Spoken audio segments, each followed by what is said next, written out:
So the next experiment which we had is the impact testing machine. In this particular impact testing machine, this is a combination of two different types of machine, two different types of impact testing machine, which is known as both the IZOD as well as the CHARPY. Now the IZOD, the angle of impact is 90 degrees, whereas in CHARPY the angle of impact is 142 degrees. So what we have over here,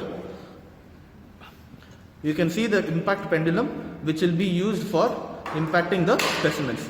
Now this specimen which you are seeing over here, this is a CHARPY specimen. Okay, this CHARPY specimen is placed in the horizontal position, and this specimen which you are seeing over here is the IZOD specimen. In IZOD specimen, the specimen will be placed vertically. The specimen will be placed vertically, whereas in CHARPY it will be placed horizontally. This is the difference between the two, and one more difference is that this notch over here is a U notch and this notch over here is the V notch. The V notch is made use of in case of IZOD, and there's a U notch which is made use of in CHARPY. The main work over here is to determine what is the area below the notch. That area can be measured making use of the vernier caliper. The vernier caliper can be used to determine what is the depth below the notch and the width of the specimen. So depth and the width of the specimen can be determined to determine what is the area below the notch.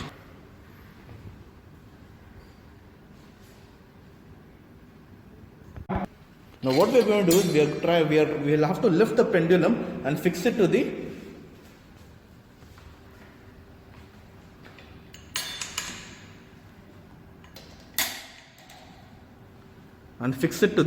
support. Now next step, we will have to place the specimen accordingly. So this experiment, as I told you, this is a CHARPY experiment, CHARPY impact tester. So as I already mentioned, now what we have done is we have lifted the specimen, lifted the impact pendulum, and we have placed it at the support. And next what we have done, we have placed the specimen, and the specimen is placed horizontally, and we have made sure that the notch is facing away the impact pendulum, facing away from the impact pendulum. And the scale which you are reading over here, the scale cannot be placed anywhere else, but it has to be placed exactly at 160 or 300. Now the reading, as you can see over here, the outer scale reading, that is for CHARPY, whereas the inner scale reading is for IZOD, right? So the reading is always counterclockwise. The reading is always counterclockwise for reading, whereas the angle of impact will be clockwise. The lever is actuated.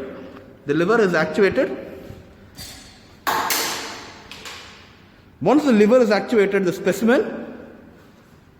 specimen breaks, and from there on we can determine what is the energy content within the specimen. That reading is 28 joules.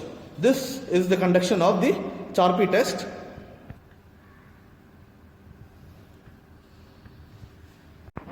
Now what you see over here, the support is fixed at an angle of 142 degrees. It is fixed at an angle of 142 degrees from the vertical.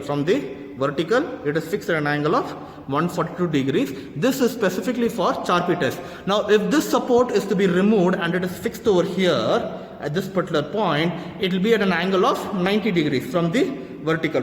It will be at an angle of 90 degrees from the vertical. If it is fixed at that particular point, it will be for an IZOD test only. If it is fixed at an angle of 142 degrees, it is for a CHARPY test. That you will be observing over here from the specifications. CHARPY is at an angle of 142 degrees, IZOD is at an angle of 90 degrees. But the load of the pendulum will remain the same, which is 22.5 kgs. The pendulum which you are observing over here, this pendulum is, mass of the pendulum is 22.5 kgs.